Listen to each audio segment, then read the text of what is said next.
नमस्ते दोस्तों। दुनिया की तीन सबसे बड़ी सभ्यताएं, तीन अलग अलग मान्यताएं। लेकिन क्या आप विश्वास करेंगे कि इन सब में एक ही कहानी बार बार दोहराई जाती है? चाहे सनातन धर्म हो, इस्लाम हो या ईसाईयत, दुनिया को निगल जाने वाली उस महाप्रलय, ग्रेट फ्लड का जिक्र हर जगह मिलता है। क्या यह सिर्फ एक इत्तेफाक है या इतिहास में छिपा हुआ कोई बहुत बड़ा सच?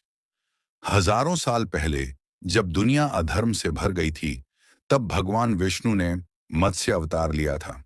भगवान ने राजा मनु को आने वाली महाप्रलय की चेतावनी दी और उन्हें एक विशाल जहाज बनाने को कहा, ताकि सप्तर्षियों और सभी जीवों के बीजों को सुरक्षित रखा जा सके। यही वो जहाज था जिसने एक नई दुनिया की नींव रखी। यहूदियों के पवित्र ग्रंथ तोराह में भी यह कहानी दर्ज है। जब दुनिया में बुराई बढ़ गई, तो ईश्वर ने नूह नाम के एक नेक इंसान को चुना और उन्हें गोफ्र की लकड़ी से 3 मंजिला एक विशाल संदूक बनाने का आदेश दिया। बाइबल की कहानी भी इसी से मिलती जुलती है। 40 दिन और 40 रात लगातार बारिश हुई और दुनिया के सबसे ऊंचे पहाड़ भी पानी में डूब गए। जब नूह ने एक कबूतर को बाहर भेजा और वो जैतून की पत्ती लेकर वापस आया, तब उन्हें समझ आया कि पानी उतर चुका है। इस्लाम के अनुसार नूह खुदा के पैगंबर थे। उन्होंने करीब 950 सालों तक लोगों को सही राह दिखाने की कोशिश की। कुरान की एक खास बात यह है कि जब तंदूर से पानी उबलने लगा, तब खुदा ने नूह को जहाज पर सवार होने का हुक्म दिया। यहाँ नूह के एक बेटे की डूबने की कहानी भी है, जो भावुक कर देने वाली है। आखिर में यह जहाज जूदी पर्वत पर जाकर रुका। जरा सोचिए, मनु, नूह, नोआ, क्या आपने नामों की समानता पर गौर किया? इन तीनों ग्रंथों में एक विशाल जहाज और प्रलय के जरिए दुनिया की सफाई की बात कही गई है। क्या प्राचीन काल में वाकई ऐसी कोई प्रलय आई थी? सिर्फ इन तीन धर्मों में ही नहीं, दुनिया की 200 से ज्यादा पुरानी संस्कृतियों में यह कहानी मौजूद है।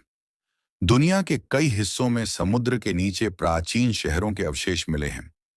गुजरात के तट पर डूबी द्वारका नगरी और जापान के पास मिली पिरामिड जैसी संरचनाएं इस प्रलय का सबूत मानी जाती हैं। महाभारत से भी पहले लिखे गए शतपथ ब्राह्मण में मनु की कहानी विस्तार से मिलती है। वहीं सुमेरियन राजाओं की सूची, सुमेरियन किंग लिस्ट, में भी प्रलय का जिक्र है, जहां प्रलय के बाद राजाओं की उम्र अचानक कम होती दिखाई गई है। जरा कल्पना कीजिए, वो जहाज आज की इंजीनियरिंग के लिए भी एक चुनौती होता। आज के 3 फुटबॉल मैदानों जितना लंबा, करीब 5 मंजिला इमारत जितना ऊंचा, बिना किसी आधुनिक मशीन के लकड़ी का इतना बड़ा जहाज बनाना आज भी एक रहस्य है। क्या वो सिर्फ भगवान थे या कोई अति विकसित सभ्यता, एडवांस्ड सिविलाइजेशन? सुमेरियन ग्रंथों के अनुनाकी और हमारे पुराणों के देवता क्या किसी और ग्रह से आए थे? कई शोधकर्ताओं का मानना है कि प्रलय कुदरती नहीं, बल्कि एक ग्लोबल रिसेट था। वो जहाज शायद सिर्फ लकड़ी का ढांचा नहीं, बल्कि जीवों के डीएनए को सुरक्षित रखने वाली एक लेबोरेटरी थी। सिद्धांत यह भी कहता है कि भगवान शिव इस उन्नत सभ्यता के मुखिया थे। शिव यानी वो जो नहीं है। कैलाश पर्वत शायद ब्रह्मांड से ऊर्जा खींचने वाला एक विशाल एंटीना या पिरामिड है। धर्म ग्रंथों में बताए गए जिन्न शायद किसी और आयाम, डिमेंशन के एलियंस थे, जो प्रलय के समय अपने वाहनों, विमानों में बैठकर चले गए और बाद में दुनिया बसाने में मनु और नूह की मदद की।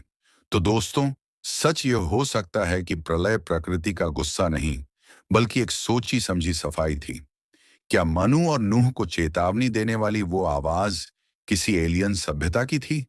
क्या वो जहाज एक प्राचीन हार्ड डिस्क था जिसमें जीवन का कोड छिपा था? सच जो भी हो, इतिहास की गहराइयों में आज भी बहुत कुछ दफन है। वीडियो पसंद आया तो लाइक और शेयर जरूर करें। शैडो डायमेंशन के अगले रहस्य के साथ फिर मिलेंगे। धन्यवाद।